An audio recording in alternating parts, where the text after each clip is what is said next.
Welcome, community of Anchorage, to your Anchorage Community Theater of the Air, broadcasting from the booth. This is Justin Stewart.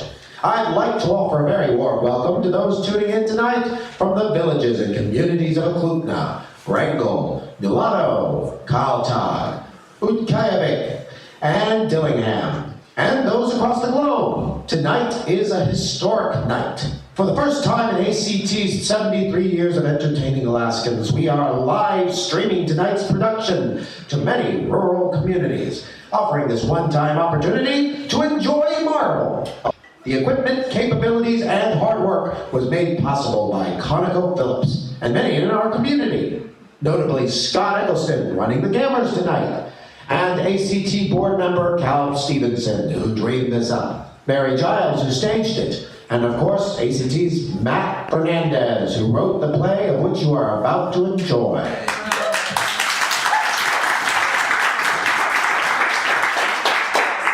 Special thanks to our sponsors, the Atwood Foundation, the Block Foundation, the Alaska State Council of the Arts, the Alaska Community Foundation, the Municipality of Anchorage, Fred Meyer at Fashion Pack, and the Rasmussen Foundation. And to all of those who donated to help keep ACT build community through theater, we thank you. I'd like to welcome our Circle 100 members tonight. The production is about to start, but before we begin, please take the time to silence your cell phones. Personal pictures and videos are not permitted during the show. There will be a 15-minute intermission.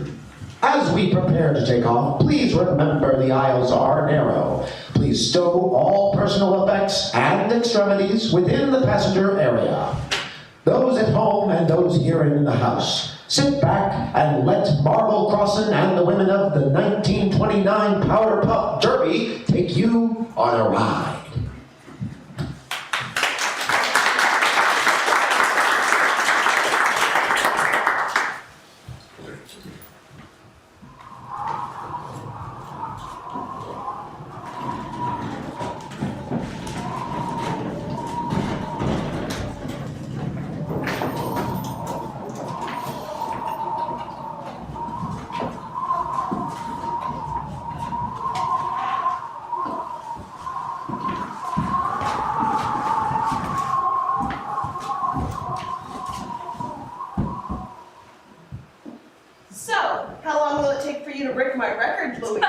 As soon as we get back up there, Marvel. Oh, hey Sonny, how's that crop coming? Miss Earhart? Yeah, that's why we're cooling our heels. More like soiling our breeches. Oh, jeez Louise, Ruth. What else would we be making out here? Well, you don't have to stay grounded. You could simply take off. You could win this thing. Not that way. No. When Amelia's in the air, so will we be. Yeah, keep us up to speed, will you? Yeah, you got it. I thought it was hot up in the air.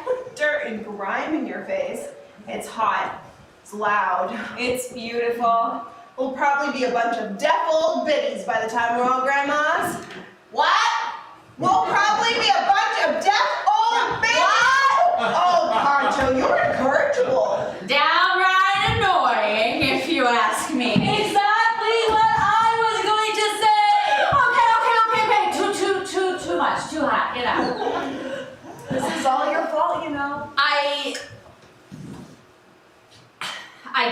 I did hit the strip hard coming in. Damn!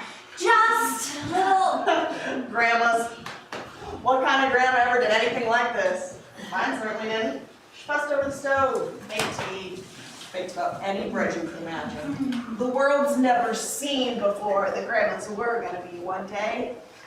Disgusting. And we're all disgusting.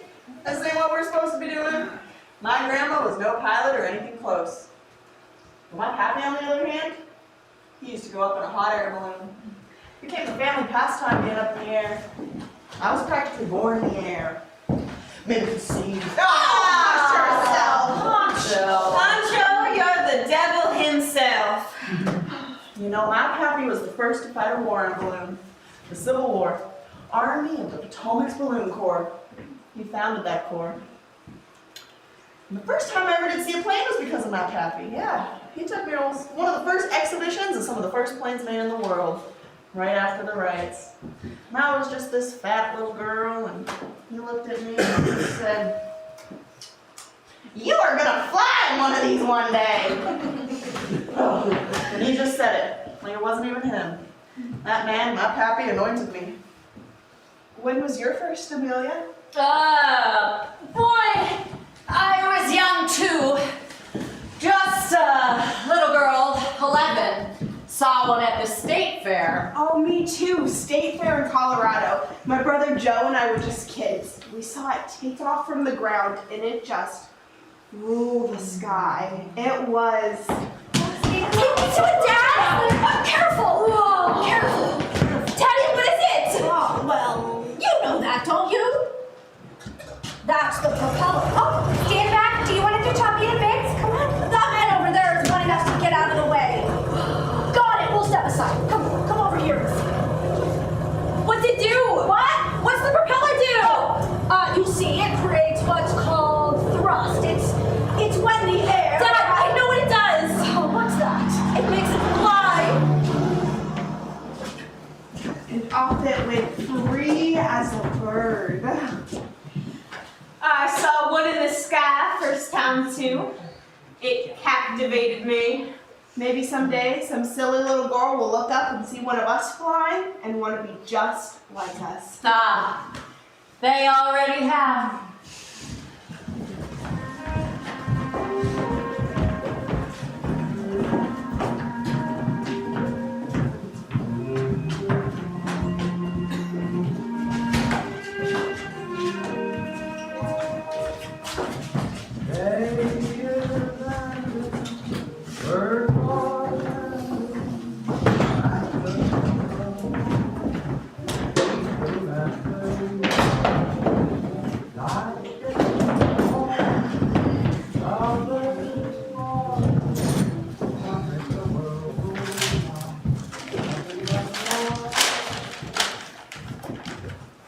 Joe?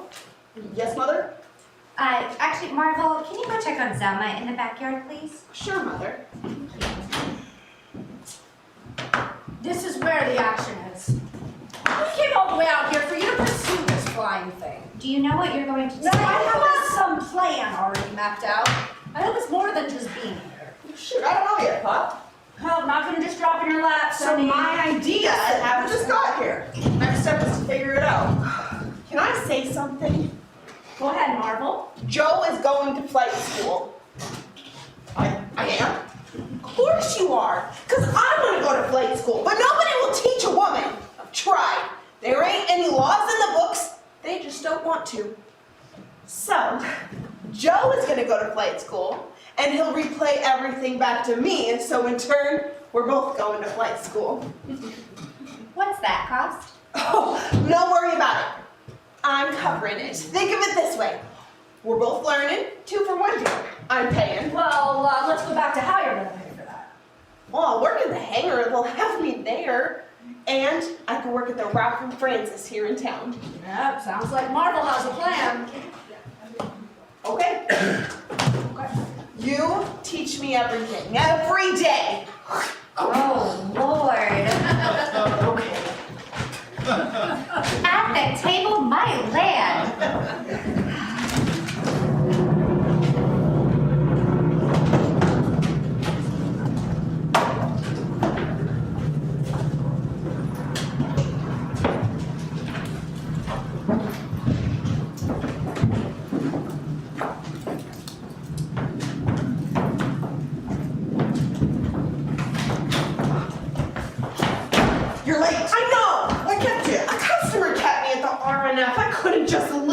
was old and slow and deaf to move. Fine. Let's get on with it. Come on.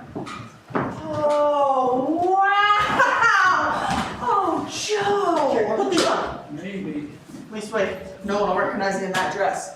Oh, if they catch me here with my sister, never hear the end of their taunts. Especially if they knew who funded your pilot courses. Keep a lid on it. You got them on? Yeah. Yeah, good. How do I look? Like a bug. Get it? Oh, like a ladybug. Oh, get it.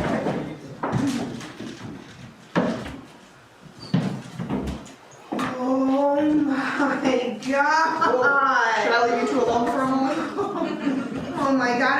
Joe, tell me everything you've done up there. Oh, tell me everything. Not by myself. An instructor was with me. But you were up there. Yes, I've told you a million times. In this? Yeah, something like this. Oh, Joe, tell me, what was it like? It was like being up there. I don't know. No place I'd ever gone before. Not a man of many words, but I knew exactly what he was talking about. Joe had left this world and entered another. Pretty soon he had his shot, his first solo flight. And you're darn tootin' I was there to witness it.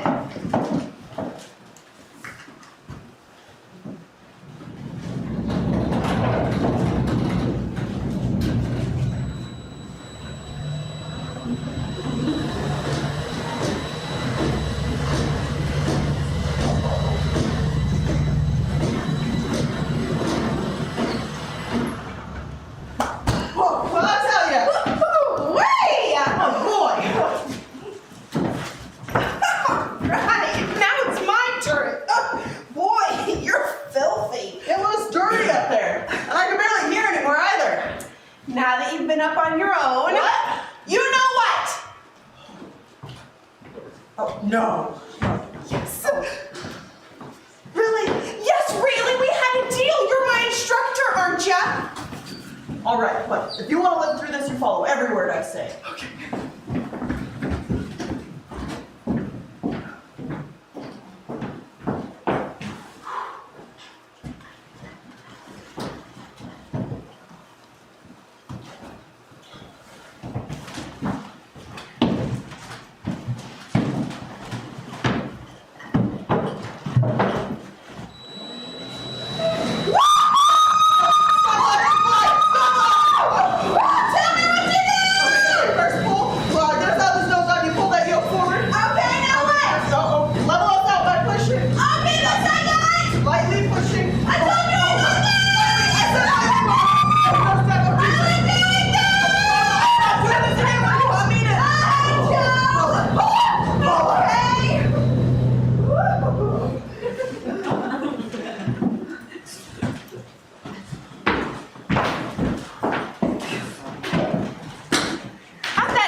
In a camera shop, and Joe was working fixing cars.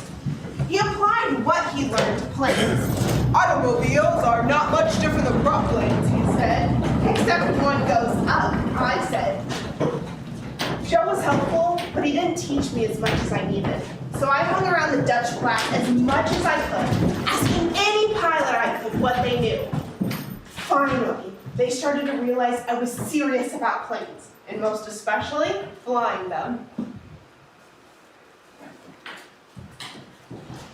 Joe, I got a surprise! A big surprise! What? Surprise of all surprises! Will you hang it out and speak up? I think I've gone deaf. I got us a plane! You knocked that off. Oh, sorry, you didn't hear what I said. No, when you know it. Okay, let me repeat! I got us a plane! What? How in the round plane? A plane of our very own. Come see. Follow me!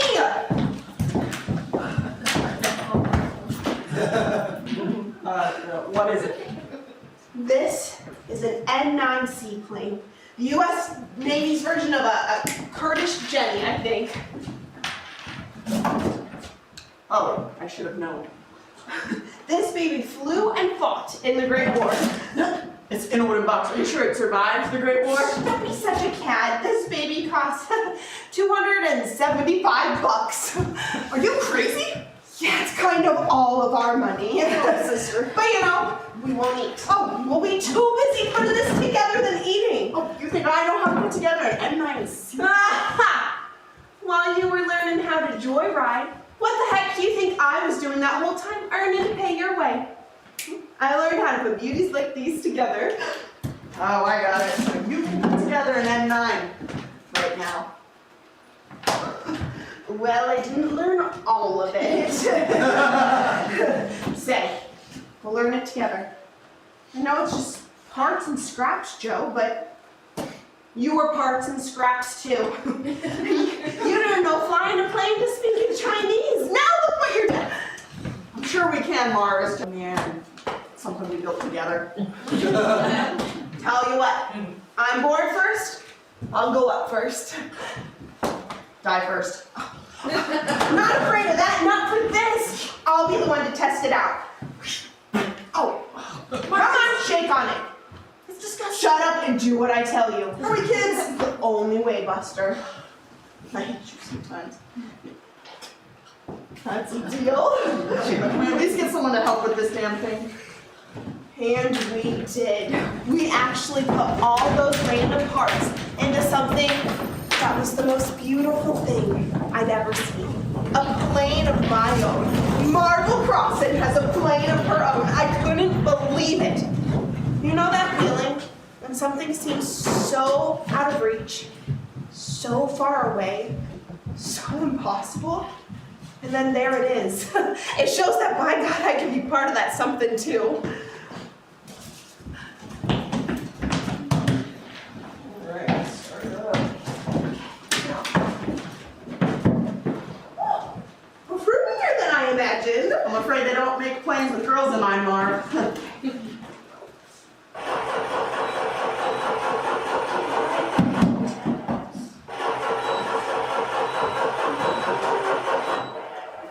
We're done.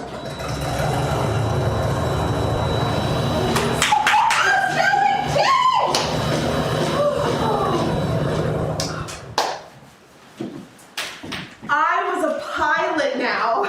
Just one of the guys. Well, still different from the rest of them pilots. Not just because I was a girl in the company of men. Dirt and grease splotched and covered my dress. Yes, we wore dresses up in those planes. Me and the guys were pretty chummy, but there was something about this fellowship that would get under my skin and make me bite my tongue. These good fellows never forgot I was a girl. There was a shade of condescension in their palship. That a girl. They thought it was just a pleasant thing for a girl to be interested in flying, but just among us men, it was of no importance. Could feel the sex line drawn against me, in spite of the fact that they were splendid fellas and I was a Joe.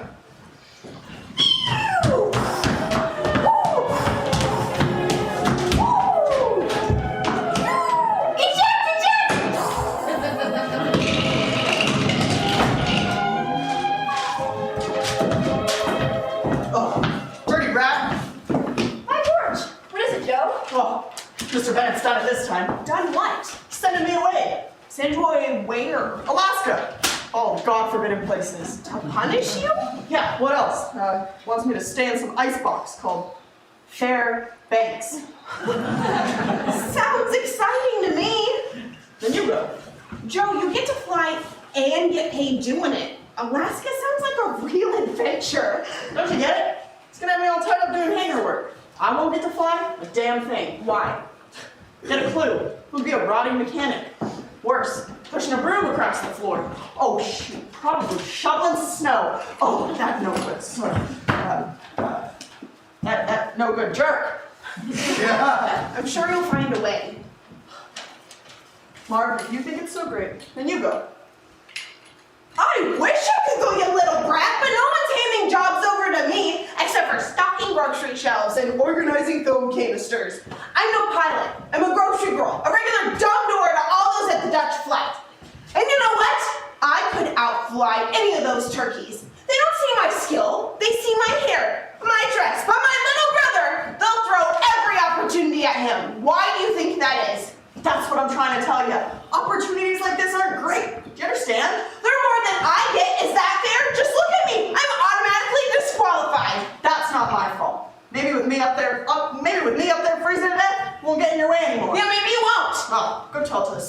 us, Marvel. Oh, at least I don't have to suffer you anymore, at least for a while.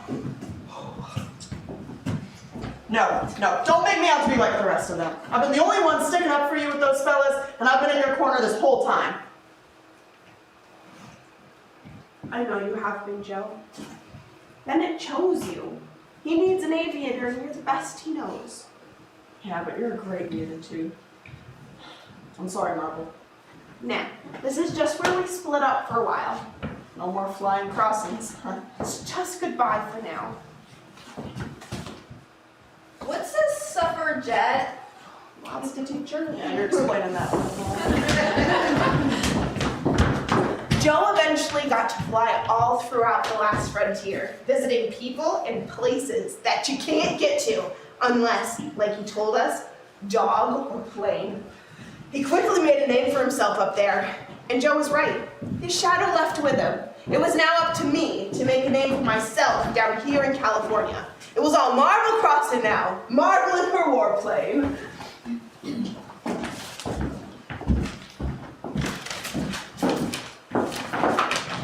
Dear Marvel, don't tell Mom and Pop this, but I can no longer count how many times I've almost died up here.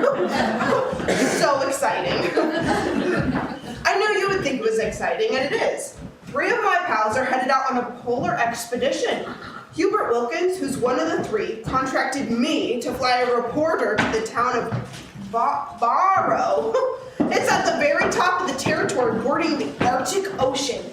You wouldn't believe it, but I flew this reporter in an open cockpit swallow. It was 10 degrees below zero. En route, I had to fix a broken radiator. That reporter may have screamed if his mouth wasn't frozen shut. But Wilkins had assumed we'd return to Fairbanks. He was surprised to see me and that reporter in Barrow that next day. Son of a gun, Zelly! It's a letter from Joe! He wants to inform us that he's become among the first people in history to fly to Barrow. After some guy named Ben Ilson did it first. Him and some pals, Noel Wine and Russ Merrill, are preparing for the first transatlantic airplane flight from Alaska to Spitsberg, Norway. Where's Spitsberg? Far. Fetch a globe and I'll show you. First in the world. In the world.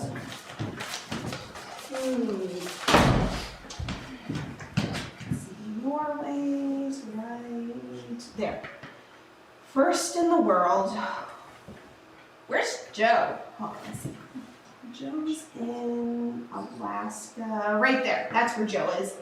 Up here's where he's staying, and when he's on the ground, Fairbanks. Joe has flown 500 hours and 34,000 miles. North Pole to Antarctic. Across Europe. God, you could just go to all those places. Are you gonna be in Alaska with Joe? I'll just be Joe's sister again. You wanted to fly more. I think he's just copying you. He loves it. It's who he is. I think he'd love it more. He gets more chances than me. So what? What? What do you mean by that? I think you should just do it. All right, you run my life for me. Just this once, whatever you say. Why in the world do you need me to do it? Because you're braver than me. Come on, whatever you say. Well, you know how you were wondering what it'd be like to be the first at something? Yeah. How many women pilots are there in Alaska? None. See? If you go up there and fly, you'll be the first at something. Yeah, that's thinking. That's smart. You think I'm ready for something like that? Sure. Just got me nuts while the world is just flying by. But what about you? Won't you get lonely without someone to play with you? I'll let you go up there. For now. But then you come back. I have plenty of kids to play around with. Ah, I see you got yourself covered. But then you come back. Okay. Thanks for letting me go. I didn't have to wait long. Joe called for me. My plan was simple. At least I thought it was at first.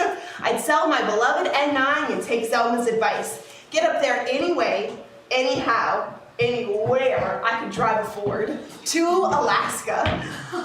Ford. Ugh, a Ford. Oh, don't Marvel. You can't talk me out of it, Dad. Well, I know that. And if I were gonna pay your way. Dad? The steamer leaves early. You better get your affairs in order.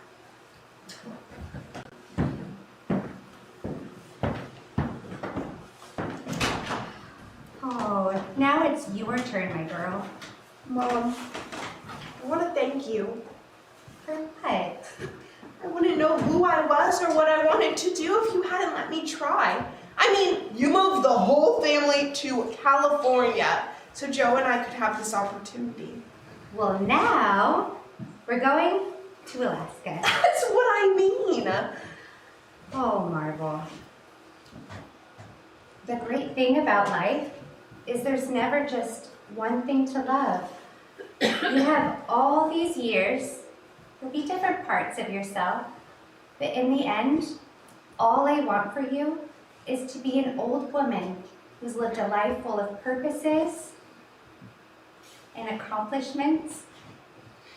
It's never just one thing. I'm so proud of you.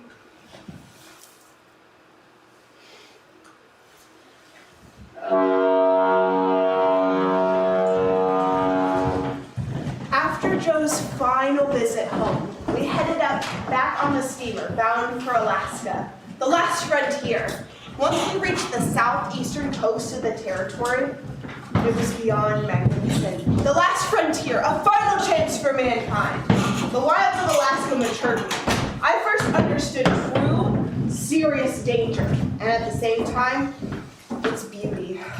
It frightened me for a moment, but I had to resolve to myself that to live, I had to face the dangers of life, and no one was going to hold my hand through it. I'd come to terms with that, if they were first to be made here. Pilots are not the most welcomed around here. Yeah, I've had a few close calls. Sabotage. Oh, I knew it was them. The dog mushers. Oh, they do it all the time. Either they don't know how dangerous it is to clog an engine or clip a wing, or they simply don't care whether you live or die. Just stay out of their way. Yeah, either them or the shopkeepers. Shopkeepers have done things too. Things to planes? Why would shopkeepers? Well, before us, you see, mushers were the only ones to transport people or goods all around the territory. They had become quite a syndicate of trade here. But then we came along, and they just can't compete with the speed of our planes. Oh, what we bring to the transportation business in these parts is revolutionary. Now, the shopkeepers, they're sore because, you see, these mushers stop at various stops along the way. We cut out the middle, and the middle is them. The more stops, the more shops. Yeah, all we've got to do is gather supplies at one base. Sad fact is, they're losing money. And it's because of us. Nostrovia!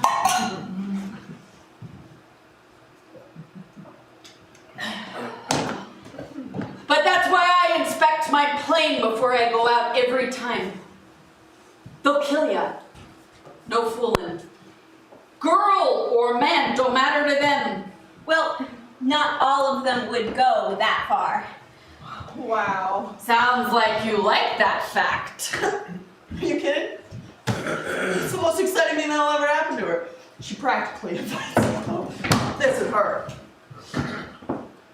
Well, hello there, Danger. Pull up a chair, Danger. Put your feet up, Danger. No, I do not. Well, at least she'll fit in.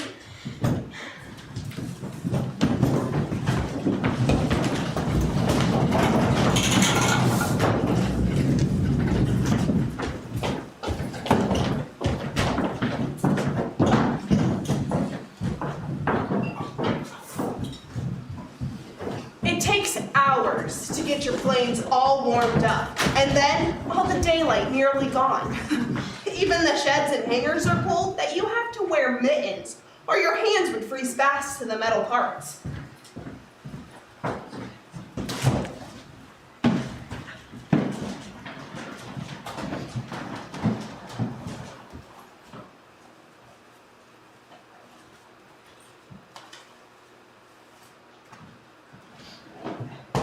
Now undo it.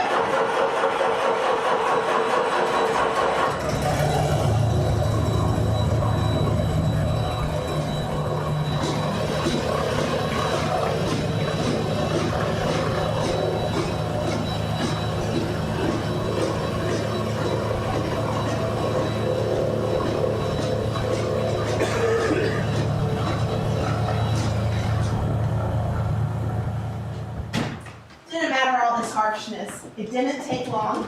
Well, that's a first. What's that? You're the first officially licensed woman pilot in all of Alaska. From then on, every time I looked in the mirror and I woke up, I was Alaska's first female pilot. I quickly made a name for myself in the lower 48 papers. She's the Pollyanna of the North. Bird girl. Boring, boring, extra boring.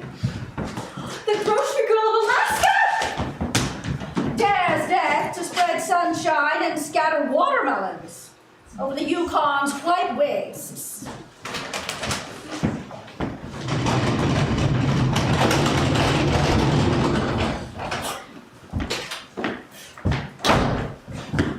Back in the interior, it was a different story. Noel Ween was right. Not everyone liked pilots up here in the north. So much work was given to the bush pilots and taken away from the dog sled teams that the locals really started to hate us and the change we brought to that part of the territory. Taking jobs away from the mushing industry. What the hell were you thinking, huh? You think mugging at the gas tank of a bush pilot's plane is some kind of game? A joke? What if I snapped one of your runners in half and left you in the middle of nowhere to freeze to death? Get your hands off me! The sign out front says no dogs or pilots allowed.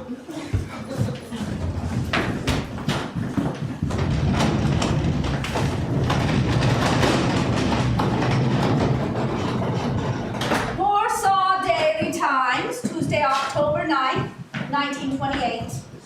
Pretty Marvel Crosson, who just completed a transcontinental flight in 2 days from Los Angeles to New York City, after 6 years of flying in Alaska, is visiting Warsaw at the home of her aunt, Mrs. Simon Osborne, 604 East Market Street.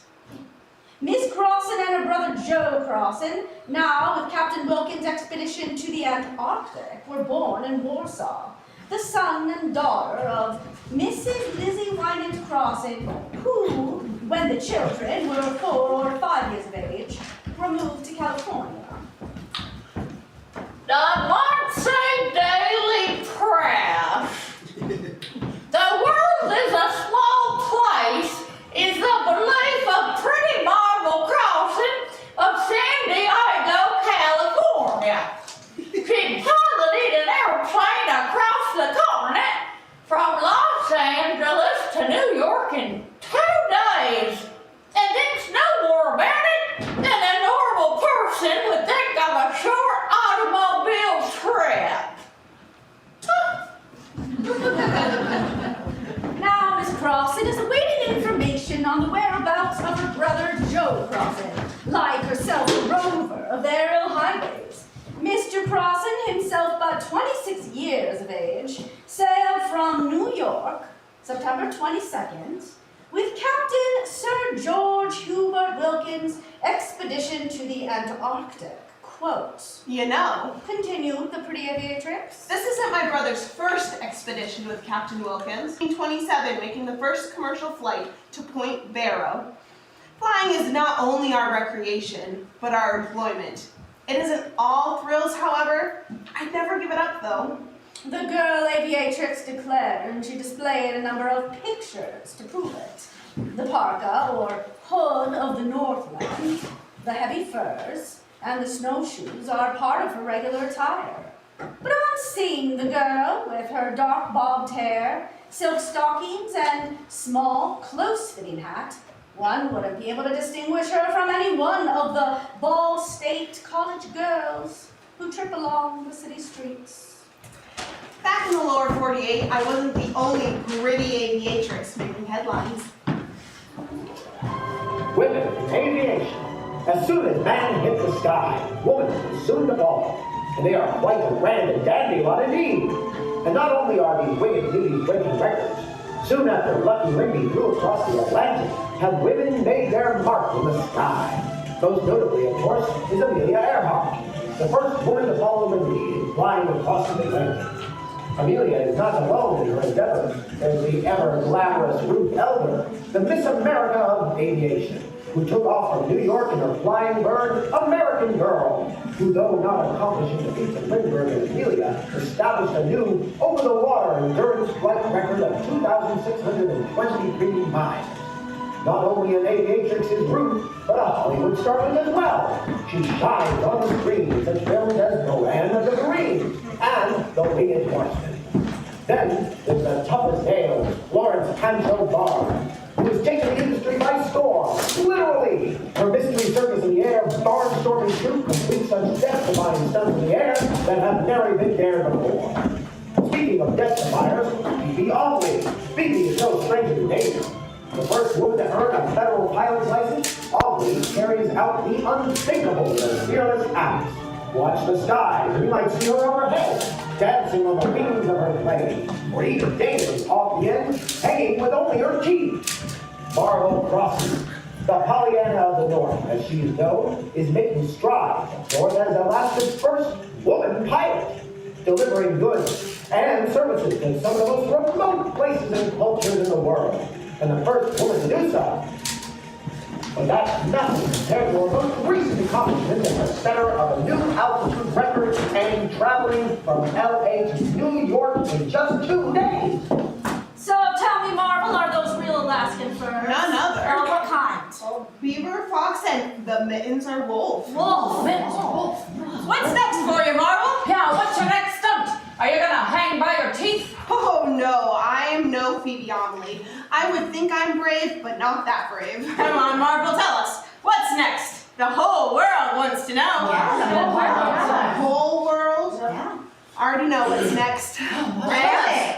I'm setting out to be part of the first women's air derby later this summer. Actually, I was already signed up. Once I heard about the air derby, I hauled my derriere over to Cleveland and was the first to sign up on the spot. Since I was the first, my plane will have the number 1 painted on its side. I couldn't be happier about that. While Joe was on an expedition with Captain Wilkins to the Antarctic, women pilots were breaking records faster than the men were. We all became acquainted pretty quickly, and we're always outdoing one another in races and breaking each other's records. Records that left some men pilots out to dry. We girls were all about first. Once one woman broke a record, there would be a group of ladies right behind her trying to break it again. That's when Louise broke one of mine. Louise Thaden from Pittsburgh had set the new woman's altitude record shortly after I set mine. I had plenty of time before the air derby, so I lined up sponsored ships quickly to challenge Louise's record. Union Oil gave me an open cockpit, 300 horsepower Beechcraft travel airplane, and the National Aeronautics Association supplied the calibrated and sealed barograph to be carried on board. I now had one of the fastest planes in the sky. Marvel Crosson wins the AAA's first officially sanctioned women's air race in Palo Alto and Oakland. Crosson, who's come to be known as a pretty Los Angeles aviatrix, took the prize of $150 from the likes of Amelia Earhart and some of the top names in aviation today. I may have won that woman's air race, but beating your record, Louise, was all I could think about. You know, it was the first time I ever wore a parachute. No, I didn't know.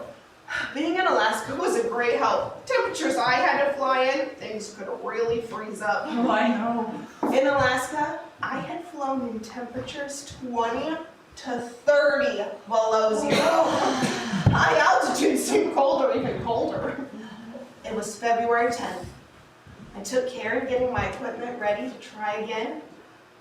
The southern part of California had a low pressure area, which made a low ceiling for any kind of plane.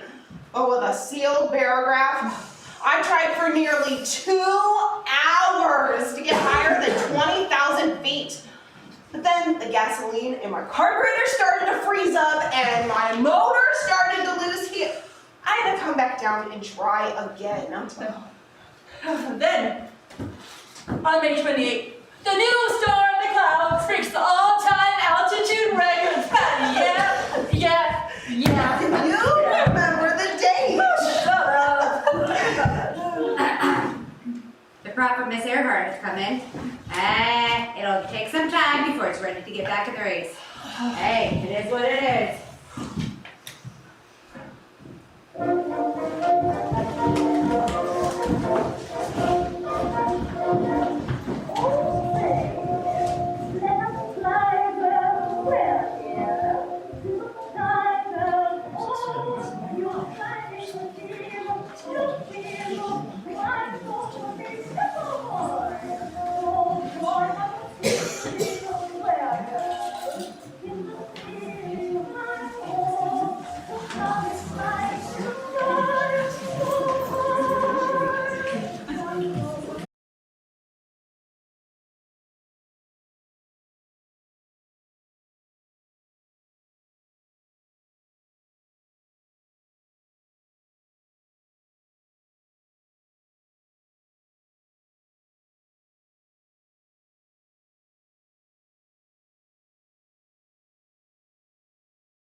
entered a little trivia contest out there in the lobby. The question was, Amelia Earhart was not only a pioneering aviator, but also a talented writer. She authored several books during her lifetime. Which of these books was her autobiography?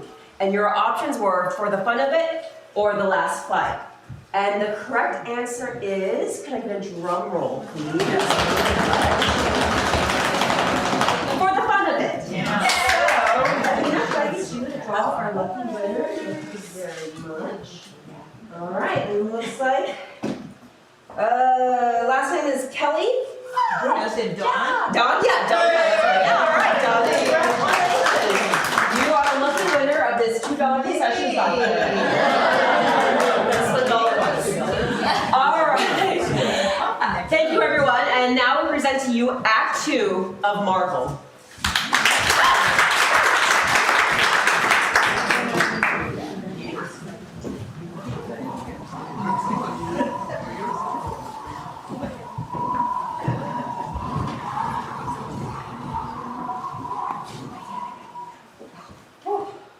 I mean, I think sometime means the same thing in Arizona as it does in San Diego.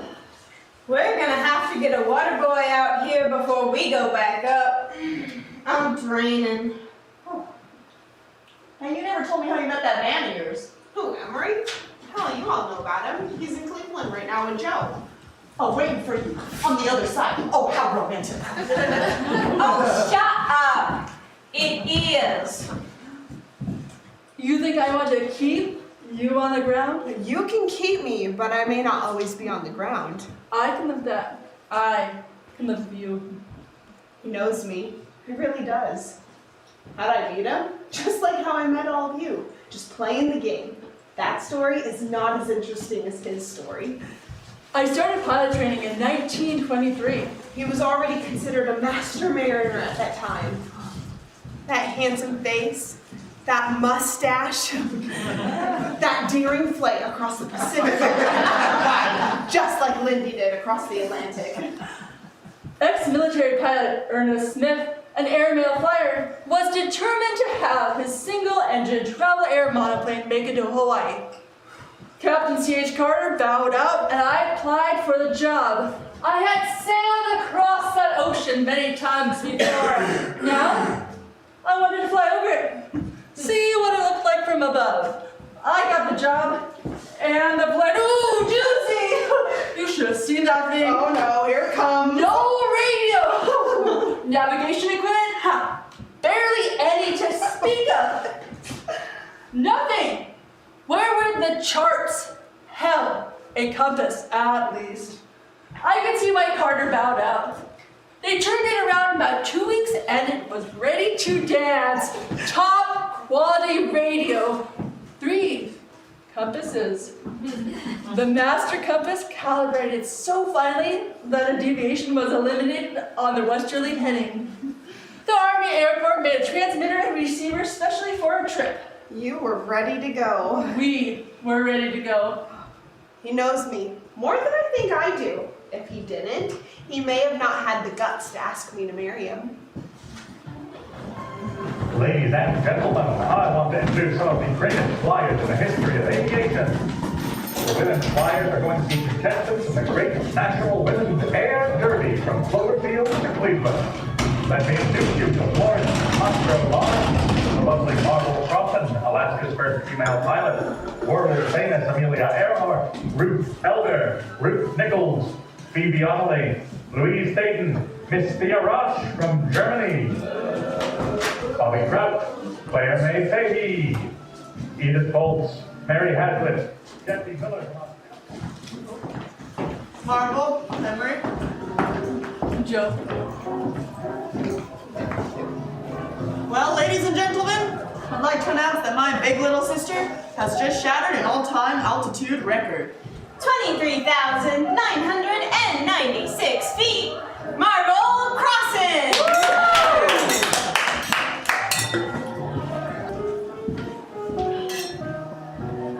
What else left is there to break? Oh, Louise will find something, I'm sure. Hey, Miss Crosson, I'm the the New York Times. How did it feel to beat Louise Thaden's record and reach an altitude of over 23,000 feet? I'll let you know right after this dance. I see. Big lab too?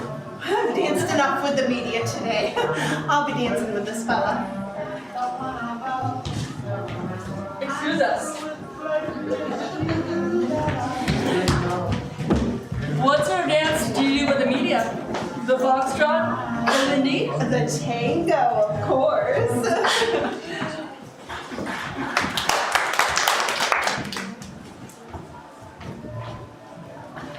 Is this a suitable celebration?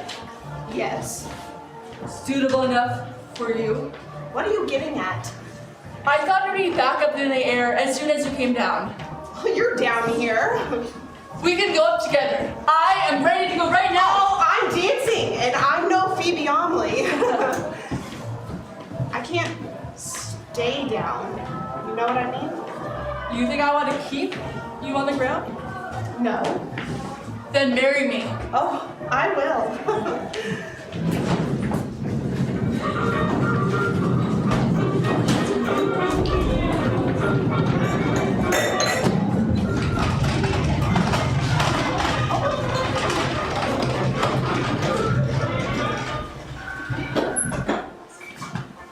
We'll be a flying family. A family? I mean, couple. We'll be a flying man and wife, sure, but you said family. Sure. A flying family with flying babies, too? You could break another record. What's that? Be the first to give birth to a plane. What? You're revolting!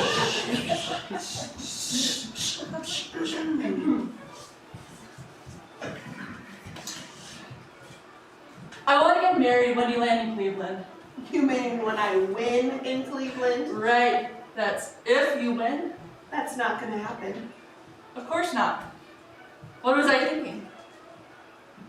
I've never thought about being a mother. Really? You want to be a father?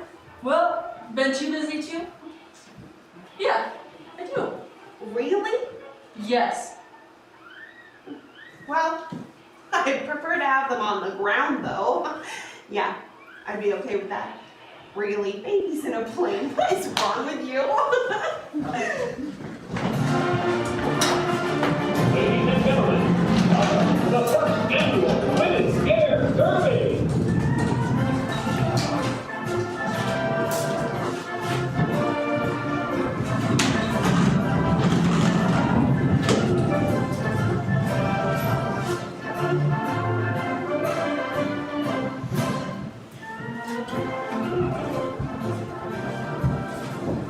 Hey, the pretty lady Poncho, how you doing, Mama? Looking good there. Not so bad yourself, Miss Pollyanna. You come to watch me win? Shoot, might as well. You got the fastest hauler here, kiddo.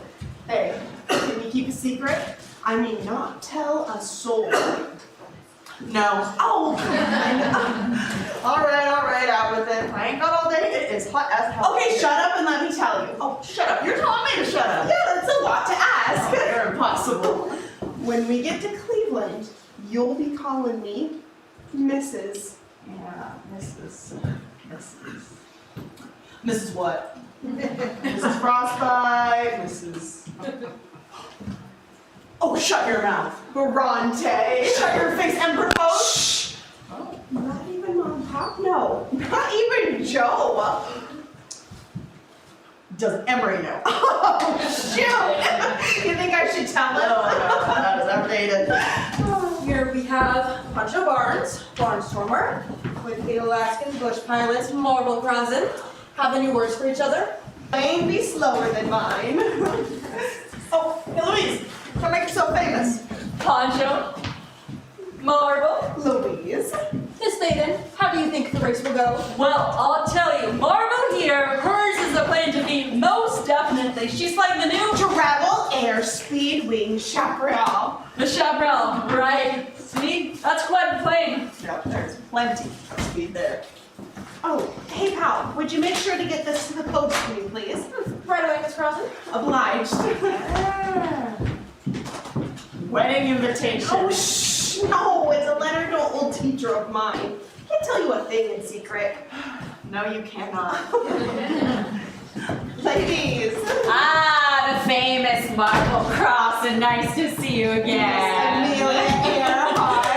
Ah, you're ready for the race? Oh, so ready to All right, ladies! I have all the ladies down here, please! Can you hear me? Down here, please! Well, here we are, Buster. The Powder Puff Brigade. Powder puff. Well, yeah, that's what they're calling this shindig. Whatever for. Well, it's because they saw you all powdering your noses every 5 seconds. That is how they know. Now, may I have your attention, please? I want to make sure all of you are clear on the itinerary. Your first stop will be in San Bernardino. There you must hurry to get ready for the banquet that evening. Banquet? Didn't you read the itinerary? Well, we did, but we thought it was kind of optional. Hey, we gotta oil our planes once we touch down, you know? Yeah, it's tradition for me. I don't just leave my plane and do something else until it's oiled. No, you all are required to attend the banquet. Your planes will have to be tended to some other way. That is the race, ladies. Oh, did you all hear about what's going on with Opal? She's out finding a new plane. Why? Yeah, they told her that a 300 horsepower Travel Air was too fast for a woman to handle. What? Yeah, they're making her find a new plane or she's out of the race. Oh, that's ridiculous. Oh, tell me about it. Do you guys think Bessie would have been in this race if she was still around? No. Do you see any other colored girls here? Emery told me that no colored pilots were allowed in the race. I should have raised a stink. One thing at a time. One thing at a time. There's not too many of them as lady pilots around anyhow. Bessie was the one. Bessie was the one. Real barnstormer. Queen Bess, as I was known to be called. Before that, I was just plain Bessie. Bessie Coleman. I was not only the first black woman to own a pilot's license, but I was also the first American Indian one too. And the first to hold an international pilot's license. That means something. Means I was the first black and Indian woman in the world to get a pilot's license. First in the world, Marvel. You looked at me 25 years ago. I come from Texas sharecroppers who had no chance. But I told myself as a little girl, I was going to amount to something. But no one would teach me here. Texas, Oklahoma, Chicago, no. Had to make my way to France to get someone to teach me. Came back and became a stunt flyer, barnstormer, just like Pancho Barnes and the rest of them girls.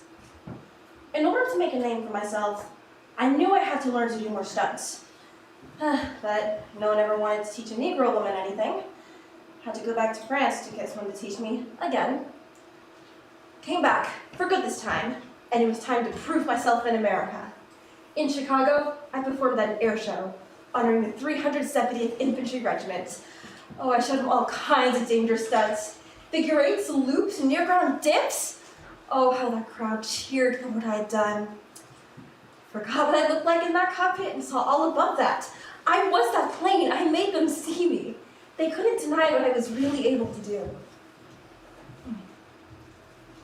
In 1926, I gave my... Even if I were alive in 1929, the Powder Puff Derby wouldn't have me. I may have not been all the way free in my own land, but I was truly free in the sky. In my flying life, I learned that the air is the only place free from prejudices. And I knew we had no aviators, neither men nor women, and I knew that the race needed to be represented along this most important line. So, I thought it my duty to risk my life to learn aviation. I did, and I'm glad that I did. All right, ladies, it is time to start your engines. Let's go! Go on, get them, girls.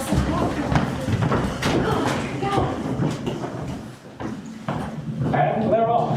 5 minutes in the light plane transform on. Miss Bobby Trout in the lead. Behind her are Phoebe Olley, Edith Bolts, Bessie Keith Miller, and Thea Roche.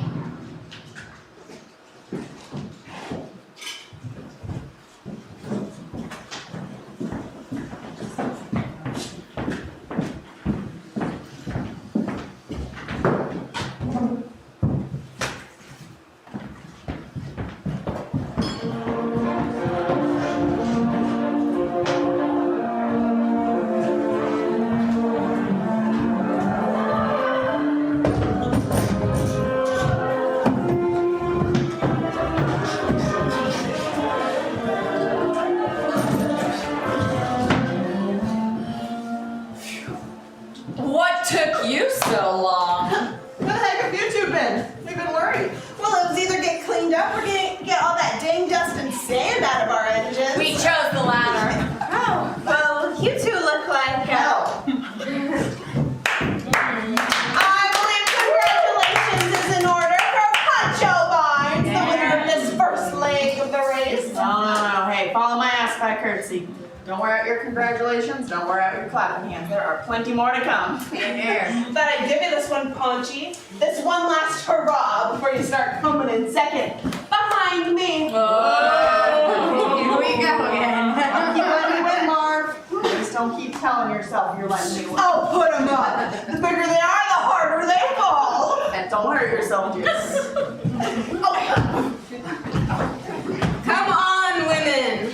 Let's be ladies. Decorum. We're not the only ones here. Yeah, you old ox. We got an image to uphold. Well, you're a filthy image, girly. Hey, Amelia. What happened to you up there? I heard you had to turn around as soon as you took off. Ah, we'll never know if I would have beaten you on this leg, Poncho. Once I was up in the air, I got an electrical short to my panel. Wasn't gonna mess with it. Circled, landed, lost 14 minutes. Mechanic worked fast. I think he knew how adamant I was. Shoot, they do well to know how competitive we all are. Hell have no fury, isn't that right, ladies? Yeah. You can say that again. Look at the evil eye the local biddies are shooting us this way. Yes, the natives are getting restless, aren't they? Yeah, well, what do you expect? You two look like you dug yourself out of San Quentin. You two look filthy. Had to oil our planes and be here on time. Thank you for coming, ladies. You too? This is Amelia Earhart. Yes. And Marvel Crosson. Oui. Yes, well, if you ladies didn't bring any dining-ware this evening, there are some women who would gladly attire you with some fine dresses. Oh, that's nice. But this is our dining ware, isn't it, Madame Croissant? Most nights when I'm flying, heck, in the Tundra Territory, this is what we call the Yukon evening gown with all the trimmings. Really? Yes, well, this is a formal affair. Many of the ladies and gentlemen find it unbecoming for a woman to dine while wearing. Yes. Oh.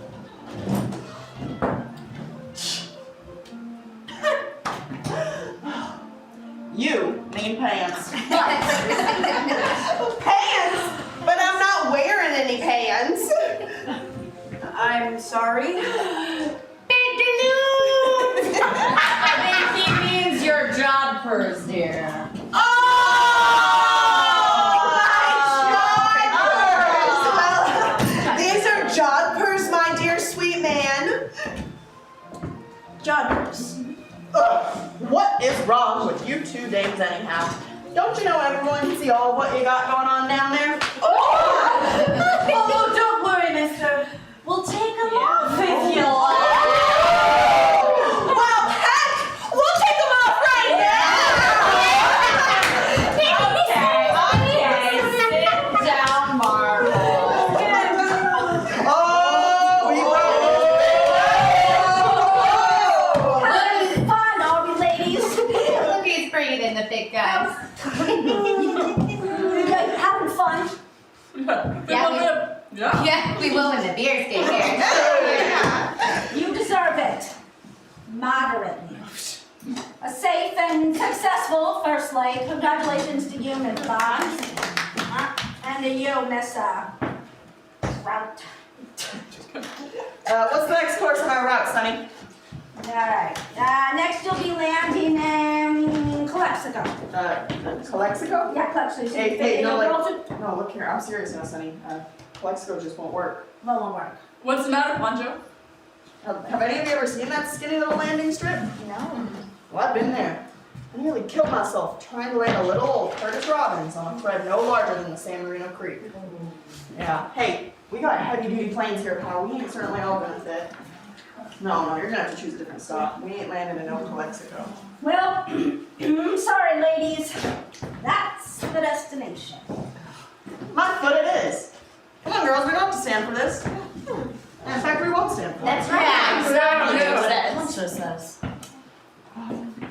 Yuma. Whatever happened to Yuma? You either change the route to Yuma, or we don't fly no further. That's right. Now, go tell your big boss man back in Cleveland, Ohio that. Give me a minute. You guys eat all the damn bread? I think it's okay. All we need are the beers now to wash it down with. I only wish they had a gin and tonic myself. yeah. All right, ladies, you win. Your next stop will be in Yuma. Will that work for you? You have to at least fly over Calexico. Will that work for you? Or the race is over? Commission means it. Wait, fly over and do what? Wave to the spectators below. That's a deal. How are we going to finish dinner here, repot courses, and get enough sleep? Yeah. Enjoy the banquet, ladies. Hey, Sonny, Yes, miss. what are you doing? What do you mean? Call us pilots. Hey. Good one. It's really good.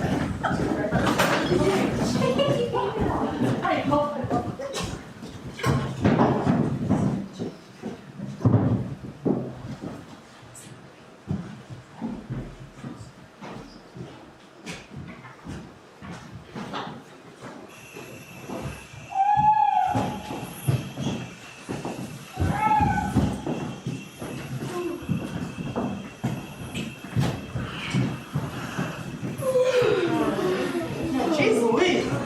What did they call us out of bed for so early in the morning? I don't know. I've only had, what, 2 hours of sleep? Same here. Yeah, so's the rest of us. Apologies for the early wake up, ladies. But the reason we brought you all out here is we discovered that 2 of the planes' gas tanks have been filled with oil. What? Was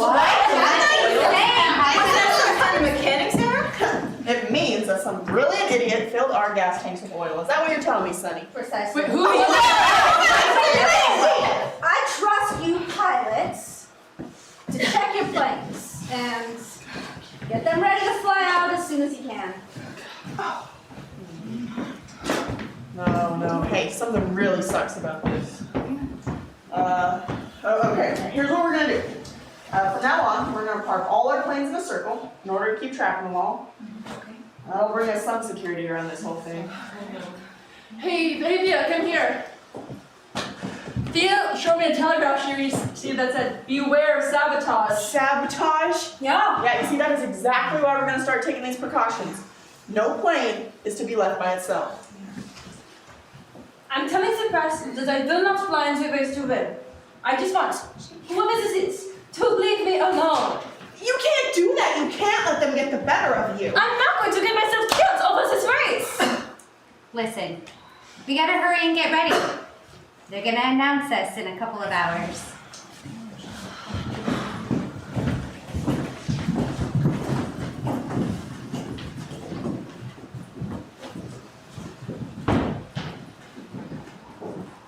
It's day 2 of the Power Puff Derby, and the lead over Calexico is Marvel Crosson. Here in Yuma, Arizona, the women are flying right into a sandstorm. In the lead is number 6, the world-famous Amelia Earhart.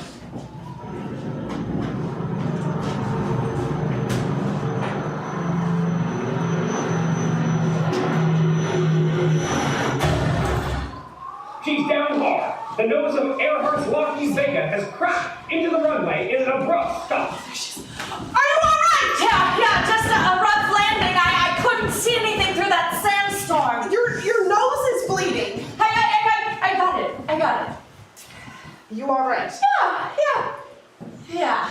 Here, I thought Yuma was safer. Probably all of Arizona will be like this. All this desert sand. Well, I'm delayed. My propeller is busted completely. What are you gonna do? Gotta wait around until they can get me a new one. That'll cost you hours. Yeah. Amelia, it's going to cost you the race. Yeah. Well, we'll wait here with you. Yeah, damn right. Yeah. What do you plan to do, Miss Amelia? Oh, allow me to feel this one, sweet cheeks. Miss Amelia is a bit rattled, as you can obviously tell. She is a very fragile, delicate little flower. Oh, shut up, you criminal. Shh. Here's the story. Shh. We don't go up till Amelia goes up. Isn't that right, ladies? Right. Why would you do that? Because you're the most famous of us all, Amelia. You might as well be the best. You've proved more than any that a woman can do what a man can do in a plane. You make us all look good. We're finishing this race with you. Yeah, I'm sorry. Whew, well, let's go find some shade before our brains fry like eggs in this heat. It must be 100 degrees. Yeah, I don't know whose dumb idea it was to do this race in Arizona anyways. Weren't you the one who insisted they land us here in Yuma? Hey, I will let you know that Calexico ain't any cooler.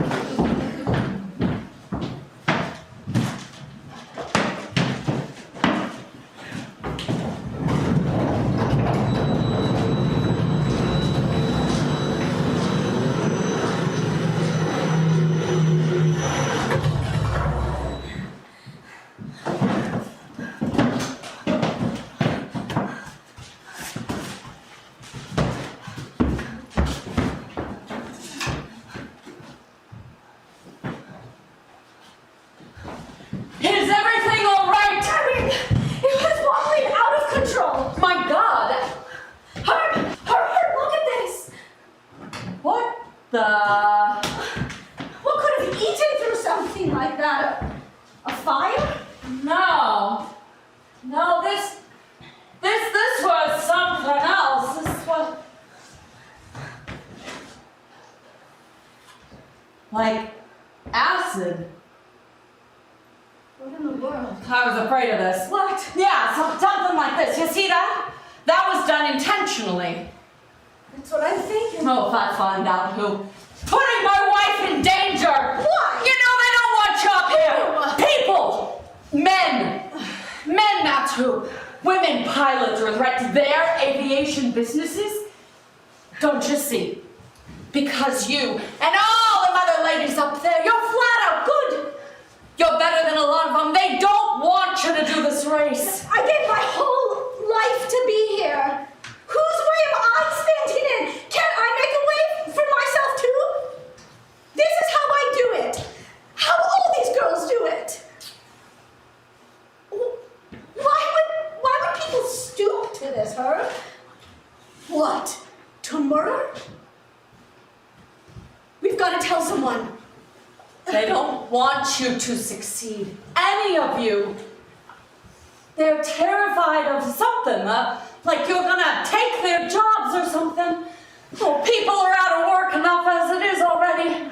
They don't want any of you to finish this. Oh, God, I only pray the rest of them are okay.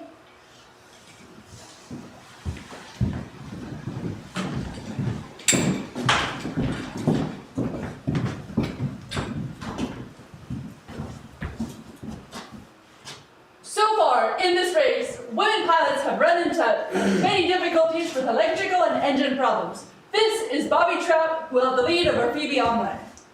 I had the lead on Amelie, like you said, when all of a sudden, my engine started spinning.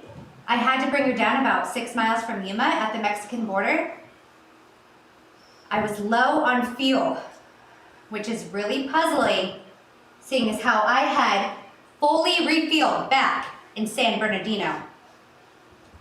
This is the Anchorage of Germany. You were brought down as well, is that correct? I was forced down in California. I want to make it clear that I am no longer flying in the race to win. I just want to enjoy the race from now on. I am not in it to win. Mrs. Claire Pavey, your husband KGA'd while you were brought down right outside of Calexico. Is that right? Yes. Yes, it all started when I heard a ping ping sort of sound. Oh my. It was the wire breaking apart between my wings. Oh my.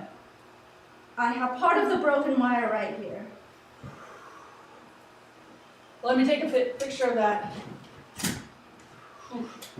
Yes, I'd like to announce reluctantly that due to my husband's wishes, I will be dropping out of the race as well. Thank you.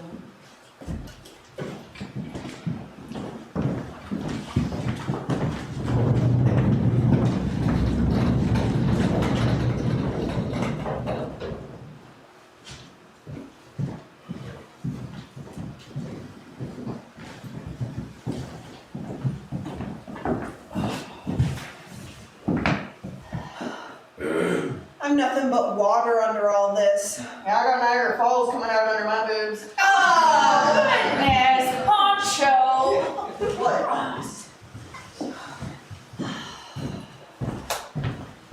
What's going on? Did your prop get installed yet? Not yet. They're working on it. Have you heard what's going on? What? Came on the wire that a lot of the girls have been grounded for good. What? What for? Are they all right? As far as I know, Who? so far as I know, Claire Fahey, Thea Rosh, and Bobby Trout. Shoot, I was rooting for Bobby. You know, I wondered about this. I wondered if anyone would get the idea of tampering with our planes. Oh, come now, Poncho. Planes break down all the time. I know that. But what about these letter about sabotage? What about this morning? What would anyone want to sabotage us for? There's always a reason. I figured might be because some fellas got some pretty high bets on some of us. Must have a lot of money in it to tamper with a few planes. You know, get a little advantage on the situation. I've seen it done before. No different than fixing a boxing match. Except for the boxer is in on the Floyd. I don't know. Yeah, that's pretty low down to be risking people's lives over a couple of bets. I mean, we're women, for crying out loud. It's just plain wrong to, well, you know, try to kill a woman. I don't know what world you've been living in. Maybe some think we deserve it, risking our lives in the air anyways. So, what do we do? I'm thinking. Whew. Prop's fixed. Earhart's plane is ready to go. Woo! Gotta focus.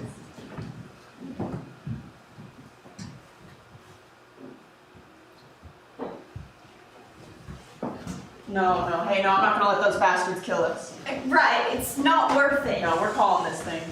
Let's go get whoever's in charge of this damn airfield. Hey, Crosson. You know what I'm gonna do, Poncho? I'm finishing this race. They can kill me, but they're never gonna get me. They're not ever going to get me.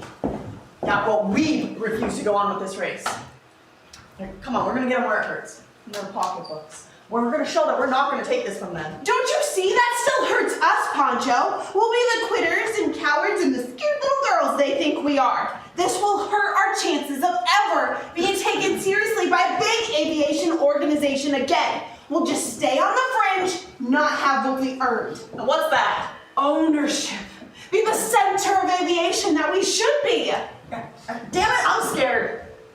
I am a damn barnstormer, and at this I am scared. This is sabotage. And you're also gonna tell those jackasses messing with our planes that we can be pushed around. You've gotta stand against it. Throw it in their faces. It is not the time.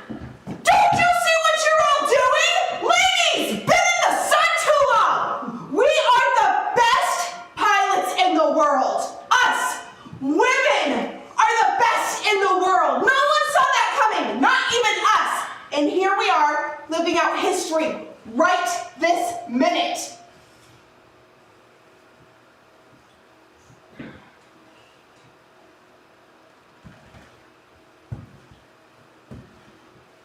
She's right. Yeah. Okay. Okay. We did what you said. We finished the race.